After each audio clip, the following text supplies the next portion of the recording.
بال اصل بات میں یہ کر رہا تھا، جب کوئی بتایا کہ نا میری گرل فرینڈ ہے تو بولا یار بڑا گندا بھنگیوں والا کام کیا، اور سنائیے کیسے آنا ہوا آپ. فوراً موضوع چینج کر دو کیونکہ پھر وہ برسے گا آپ کے اوپر، تو کون ہوتا ہے مجھے روکنے والا. تو ایک دفعہ یہ پارسل کر دیا کرو تاکہ اس کو شاید اس کے ضمیر جاگ جائے کہ میں کوئی اچھا کام نہیں کر رہا، شاید اپریشیٹ نہ کیا کرو. اور گرل فرینڈ کا جو رشتہ ہے نا، یاد رکھو اس کے جوڑنے کا کوئی ثواب اسلام میں نہیں ہے. غیر مسلموں میں گرل فرینڈ کا کلچر ان کے کلچر کا حصہ بن چکا ہے، اسی وجہ سے یہ چیز مسلم سوسائٹی میں بھی امپورٹ ہو رہی ہے. خوب سمجھ لو، سب سے غلیظ اور گندا اور پلید اور ناپاک اور گوبر والا رشتہ بوائے فرینڈ اور گرل فرینڈ کا رشتہ ہے. یہ اتنا غلیظ رشتہ کسی کو بتاتے ہوئے نا شرمایا کرو کہ میری گرل فرینڈ ہے. یہ ناپاک رشتہ ہے، اس محبت پہ کوئی ثواب نہیں ملتا. ان کا فزیکل ریلیشن ہوا، 4 گواہوں سے ثابت ہو گیا ان کمبختوں نے زنا کیا ہے، تو اسلام کہتا ہے ان کو کوڑے مارو. شادی شدہ نے گرل فرینڈ رکھی ہوئی ہے، اسلام کیا کہتا ہے؟ حکومت کو کہتا ہے آپ نہ یہ کام کریں کہ اس کو زمین میں گاڑ کے پتھروں سے مار کے ہلاک کر دو. اور کنوارا یہ کام کرتا ہے، گرل فرینڈ رکھتا ہے، تو اسلام کیا کہتا ہے؟ چوک پہ 100 کوڑے مارو اس کو. اتنا غلیظ، اتنا گندا، اتنا پلید رشتہ کس کا؟ گرل فرینڈ اور بوائے فرینڈ کا. غیر مسلموں میں فخر ہے، پوچھتے ہیں آپ کی کوئی گرل فرینڈ ہے تو اس کو یہ تحفہ دیں. آپ زمین میں گڑ جایا کرو یہ بتاتے ہوئے کہ میری کوئی گرل فرینڈ ہے. نہیں آ رہی میرا خیال بات سمجھ میں؟ گرل فرینڈ سے رشتہ جوڑو گے، خدا کی نظر میں ناپاک اور پلید بن جاؤ گے، زانی کہلاؤ گے. بیوی سے جتنا قریب ہوگے اللہ کی نظر میں اتنے ہی مبارک اور مقدس بن جاؤ گے. سمجھتے ہو؟ بیوی سے محبت پہ ثواب ہے. بیوی کے سامنے جھوٹی تعریف کرنے پر بھی، حدیث میں آتا ہے جھوٹ بولنا کہیں بھی جائز نہیں ہے، لیکن بیوی کو خوش کرنے کے لیے، اس کی جھوٹی تعریف کے لیے جھوٹ بولنے پر بھی ثواب کر دیا. اللہ تعالی نے قانون چینج کر دیا اپنا کہ اگر جھوٹ موٹ تعریف کر دو کہ خوش ہو جائے گی وہ، تو کوئی بات نہیں ہے، جھوٹ بولنا بھی جائز ہے. اتنا اللہ کو میاں بیوی کا رشتہ محبوب ہے. نبی صلی اللہ علیہ وسلم نے فرمایا جب مرد اپنی زوجہ سے خواہش پوری کرتا ہے اللہ اس پہ بھی ثواب دیتے ہیں. صحابہ نے عرض کیا یا رسول اللہ وہ تو اپنی خواہش پوری کر رہا ہے، اس پہ ثواب کیوں؟ آپ نے فرمایا بتاؤ اگر وہ کسی عورت سے زنا کرتا، یعنی گرل فرینڈ کے پاس جاتا، تو گناہ ملتا کہ نہیں ملتا؟ صحابہ نے کہا ضرور. فرمائے کیا بات ہے کہ تم گناہ کو گناہ تو کاؤنٹ کر رہے ہو، حلال میں ثواب کو کاؤنٹ نہیں کر رہے. اس نے برائی سے اپنے آپ کو بچایا ہے. تو یہ غلیظ گندا رشتہ، یہ اس کو جتنی برا بلا کہو نا کم ہے. جب بھی کوئی آپ کا دوست آ کے بتایا کرے نا میری گرل فرینڈ ہے، آپ بولو یار بڑا پلید رشتہ ہے یار، بڑا گندا، بڑا غلیظ، بھنگیوں والا کام کیا تو نے یار. پھر اپنی دوسری بات فوراً چینج کر دو. ایک دفعہ یہ بولا ضرور کرو، کیونکہ ہم معاشرے میں اس کو برداشت، میں نہیں کہہ رہا آپ اس پہ ماریں پیٹیں، یہ تو آپ نہیں کر سکتے، نہ کرنا چاہیے آپ کو. کسی کی نجی زندگی میں آپ کو کوئی حق نہیں ہے کہ آپ اس پہ سختی کریں، لیکن اس کی تعریف نہ کیا کریں، چپ نہ رہا کریں. سمجھتے ہو؟ جب بھی بولے نا کہ میری گرل فرینڈ ہے یا میرا بوائے فرینڈ ہے، آپ بولے بڑے پلید کام کیا، بھنگیوں والا کام کیا، اس سے اچھا تھا گٹر صاف کر لیتا، بھنگی بن جاتا. ہاں آپ بتائیے کس سلسلے میں آنا ہوا. ایک دفعہ پارسل ضرور کیا کرو. مفتی صاحب قرآن حدیث کی روشنی میں جنت کی زندگی کیسی ہوگی؟ کیا وہاں خواہش ہوگی؟ وہاں تو خواہش ہوگی، کیا وہ پوری ہو جائے گی؟ نہیں، جنت میں گاڑیاں ہوں گی، جنت میں ہر خواہش پوری ہوگی. وَلَكُمْ فِيهَا مَا تَشْتَهِي أَنفُسُكُمْ. قرآن کہہ رہا ہے جس چیز کا بھی تمہارا دل چاہے گا وہ تمہیں وہاں ملے گی. وَلَكُمْ فِيهَا مَا تَدَّعُونَ. جو بھی مانگو گے وہ بھی ملے گا لازمی. فَلَا تَعْلَمُ نَفْسٌ مَا أُخْفِيَ لَهُم مِّن قُرَّةِ أَعْيُنٍ. اللہ فرماتے ہیں ہم نے اپنے نیک بندوں کے لیے جو گناہوں سے بچتے ہیں، زنا سے، شراب سے، نماز قضا کرنے سے، والدین کی نافرمانی سے، رشتہ داری توڑنے سے، سود کھانے سے، داڑھی کاٹنے سے، اور چوری کرنے سے، کسٹمر کو ٹھگنے سے، یہ جو برائیاں ہیں نا، جو لوگ بھی ان سے بچتے ہیں، مختلف جگہوں پر مختلف مضامین میں یہ آیت وارد ہوئی ہے، تو اللہ فرماتے ہیں ہم نے ان کی آنکھوں کی ٹھنڈک کا کیسا سامان چھپا کے رکھا ہے یہ کسی کو خبر نہیں ہے. کیا زبردست آیت ہے یار. اللہ کہتے ہیں کسی نفس کو خبر ہی نہیں ہے کہ ہم نے آنکھوں کی ٹھنڈک کا کیسا سامان چھپا کے رکھا ہوا ہے اپنے نیک بندوں کے لیے. تو ہر خواہش جنت میں پوری ہوگی. بعض لوگ یہ کہتے ہیں کہ بعض لوگوں کی تو خواہشات ہی الٹی سیدھی ہوتی ہیں. تو یاد رکھو جنت میں کوئی غیر فطری خواہش انسان کو ہوگی ہی نہیں. سمجھتے ہو؟ کوئی ایسی خواہش نہیں ہوگی جو انسان کی نیچر سے میچ بولو نہیں کرتی. سمجھتے ہو نا؟ اکثر خواتین یہ سوال پوچھتی ہیں کہ ہم نے ایک میاں کے ساتھ بمشکل گزارا کیا, ظالم میاں کے ساتھ نبھایا بچوں کی خاطر, اب وہ مر گیا, ہم نے دوبارہ شادی نہیں کی, تو علماء سے یہی سنا ہے کہ جنت میں یہی والا ملے گا جو لاسٹ میں آپ کا میاں ہوگا. تو ہماری تو خواہش ہے کہ ہمیں یہ والا نہ ملے, ہمیں تو وہ والا ملے. کوئی سا بھی ان کی نظر میں ہوتا ہے. سمجھتے ہو؟ تو اس کا جواب یہ ہے کہ یہ جو میاں ہے اگر یہ برا تھا تو جنت میں جائے گا ہی نہیں. اصل تو پھر یہی ہے کہ اس کو سزا ملے گی تو کسی اور ڈپارٹمنٹ میں ہوگا, پھر اللہ آپ کا نکاح کرا دیں گے کسی انسان کے بچے سے جو کہاں جائے گا جنت میں. اور اگر یہ جنت میں گیا کسی کی سفارش کی وجہ سے تو اللہ آپ کے دل میں اس کی محبت پیدا کر دیں گے. یہاں خواتین کہتی ہیں یہ والا کس کی ڈیزائننگ ہی ٹھیک نہیں ہے. تو دیکھو اللہ کو یہ قدرت ہے, یہ پرانی گاڑیاں کمپنی میں ریپیئر ہو کے نہیں ہو جاتی ہیں کہ نہیں ہو جاتی, تو پرانا میاں کیوں ریپیئر نہیں ہوگا؟ کیا خیال ہے؟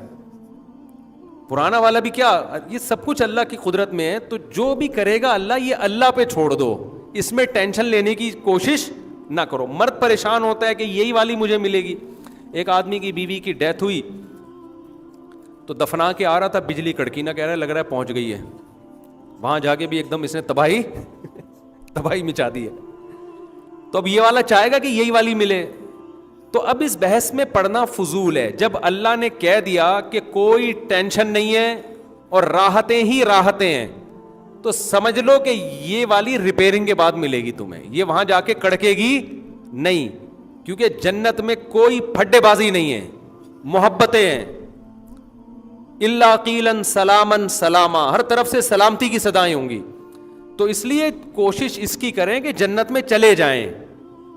تو یہ بڑا مسئلہ نہیں ہے کہ یہی والی ملے گی یا وہ پڑوسن ملے گی, اس کی والی مجھے مل جائے گی, میری والی اس کو. یہ اصل ٹینشن کی بات نہیں ہے, یہ ٹینشن نہ لیں. یہ میری اور آپ کی ٹینشن نہیں ہے, یہ اللہ کی ذمہ داری ہے. اللہ ہم میں سے ہر شخص کی خواہش پوری کرے گا. فوکس اس کو کریں کہ اعمال ایسے کریں وہاں پہنچ جائیں, پھر وہاں جا کے اللہ سے کہنا مجھے یہ والی نہیں چاہیے. تو اللہ کہے گا کہ اسی کو برداشت کرنے کی وجہ سے تو یہاں پہنچا ہے, اب تجھے یہ والی نہیں چاہیے. تو اللہ اس نفرت کو محبت سے تبدیل بھی کر سکتے ہیں. دل کس کے ہاتھ میں ہے؟ اللہ کے ہاتھ میں. تو کوشش اس کی کریں کہ پہنچ جائیں کسی طرح جنت میں.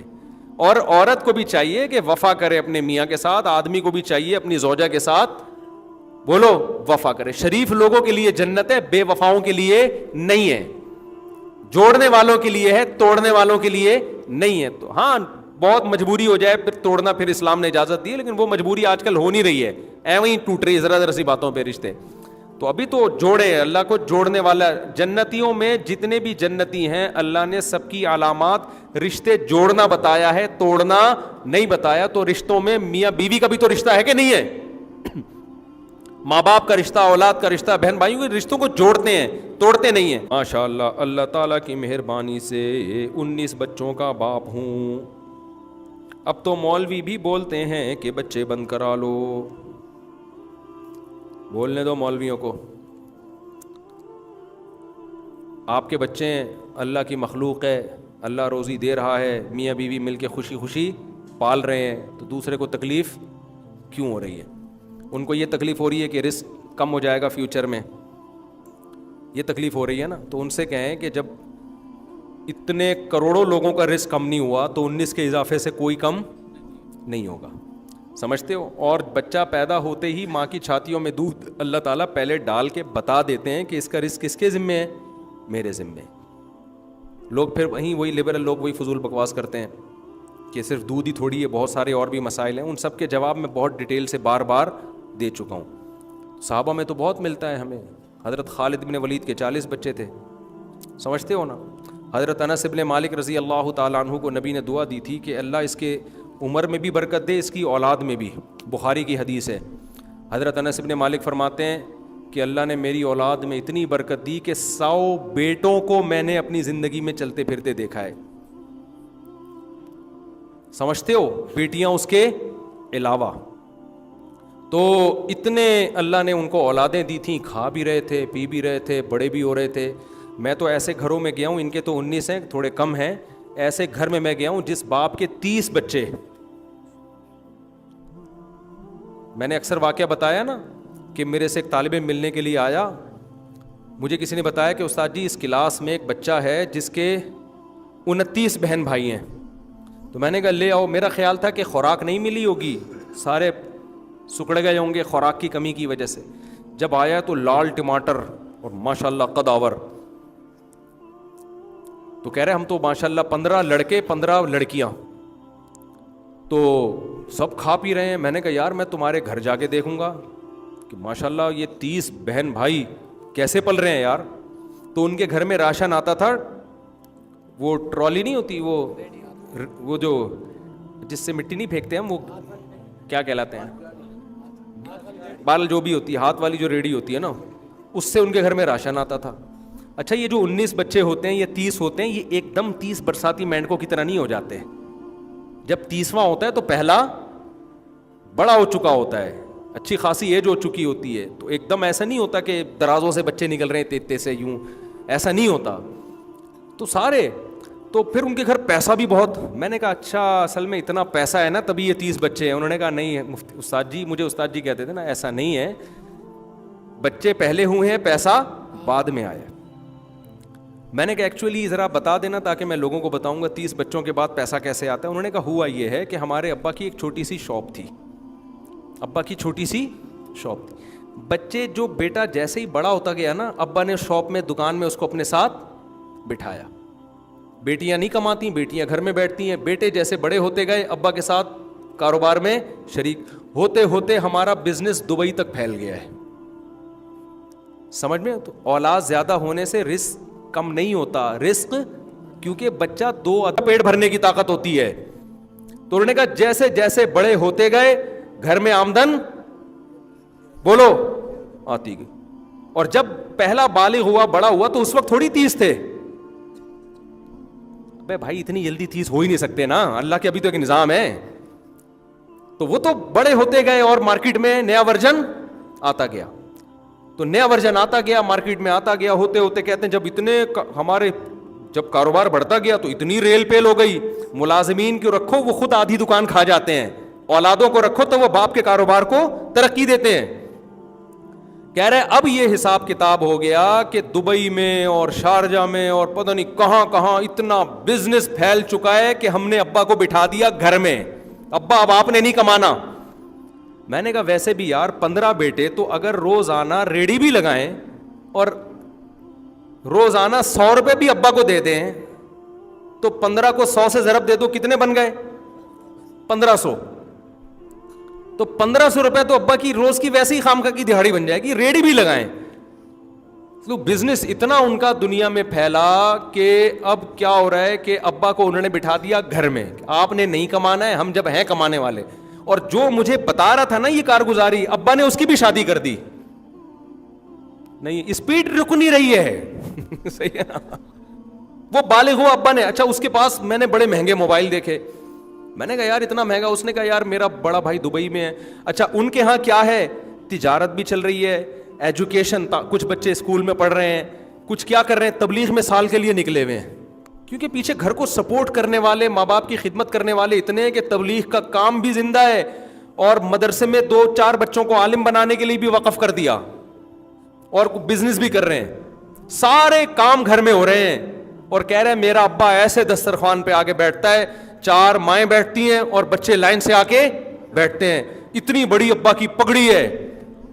میں کہنے لگا ایسا ابا کہاں سے لبا پنجابی میں کہتے ہیں نا. تو یہ اٹھا کر پھینک دو باہر گلی میں, نئی تہذیب کے انڈے ہیں گندے. یہ تمہیں بولتے رہیں گے 19 بچے, ابے کیا کر رہا ہے, اور کوئی تیرا دنیا میں کام نہیں ہے. اس طرح کے تانے ملتے ہیں لوگوں کو. دنیا میں اور کوئی کام نہ ہوتا نا تو 19 بچے پل نہیں سکتے تھے. ایک نوالا نہیں ملتا ان کو. اولاد ہوتی ہے تو انسان محنت بھی کرتا ہے جا کے خود ہی. ہاں یہ ضرور ہے کہ اپنی ذمہ داریاں پوری کرے, خالی بچوں کی اسپیڈ کو فوکس کر کے نہ رکھے جب آپ گاڑی چلا رہے ہو تو ایکسیلیٹر پہ فل جب پاؤں ہوتا ہے تو پھر اسپیڈ بریکر بھی دیکھتے ہو, سگنل بھی دیکھتے ہو کہ کہاں سے ٹرن مارنا ہے, رکشے والا نہ آ جائے. پھر یہی نہیں ہوتا کہ اسپیڈ پہ پاؤں رکھ کے بچہ چلا جا رہا ہے, پھر تو کھائی میں جا کے گرے گا. تو بچوں کی اسپیڈ بھی خاندانی ہونی چاہیے, اور پھر ان بچوں کی تربیت کے لیے محنت بھی کیا ہونی چاہیے, خاندانی. ان کی کھلانے کے لیے فکر بھی کیا ہونی چاہیے, خاندانی. یہ دونوں کام تو ساتھ ساتھ چلو, اور پھر اللہ توفیق بھی دے دیتا ہے. ایک آدھ بچے والے کو اکثر توفیقیں بھی نہیں مل رہی ہوتی. تو اچھا ان کے سارے بچے ادب تمیز والے, ماشاء اللہ, باپ کا احترام, ماں کا احترام, سب سیٹ اپ چل رہا ہے, گھروں میں رونق ہے, بڑا گھر ہو گیا اب ان کا. اچھا پچھلے سال 2 سال پہلے مجھ سے ملنے کے لیے آیا, میں نے کہا میں نے آپ کا واقعہ بہت لوگوں کو بتایا کہ 30 بچے, اس نے کہا 32 ہو گئے استاد جی. 30 پرانی رپورٹ تھی. 30 کون سی تھی؟ پرانی رپورٹ تھی, اب 32 ہو گئے. تو الیکشن والے بھی انہی کے گھر میں آتے ہیں کہ یار 30 ووٹ تو یہاں گئی ہیں. اور اللہ بھلا کرے آپ کا کہ وہ ایک فیملی پلاننگ والے آئے نا, کسی کے گھر 20 بچے تھے, تو کسی نے پوچھا کہ یار تمہارے گھر فیملی پلاننگ والے نہیں آئے؟ کہہ رہے ہیں یار اسکول سمجھ کے چلے گئے تھے. آئے تھے. سمجھتے ہو کہ نہیں سمجھتے؟ سارے انتظام ہو جاتے. اور زمین اتنی جلدی بھرنے والی نہیں ہے. آپ سفر کرو, زمین خالی پڑی ہے, پکار پکار کے کہہ رہی ہے کہ میرے اللہ نے مجھے اتنا بڑا بنایا ہے, اتنی اسپیس رکھی ہے. اس اللہ کو پتا تھا کہ 15ویں صدی میں مولوی طارق مسعود بھی پیدا ہوگا جو لوگوں کی اسپیڈ بڑھا کے دنیا سے جائے گا. اللہ نے پہلے سے اتنی اسپیس, بلوچستان میں ہی پورا پاکستان سما سکتا ہے, اتنی اسپیس ہے. ایک اکیلا صوبہ ہی کافی ہے. سندھ خالی پڑا ہے, بلوچستان خالی پڑا ہے, بہت اسپیس ہے. پھر آگے پوری دنیا کو دیکھو گے تو آدھے سے زیادہ پاکستانی تو دنیا میں ہیں. یہ آبادی زیادہ ہے تبھی تو پوری دنیا میں پہنچے ہوئے ہیں. آبادی تھوڑی ہوتی تو کہاں جاتے بیچارے؟ پوری دنیا میں جاؤ.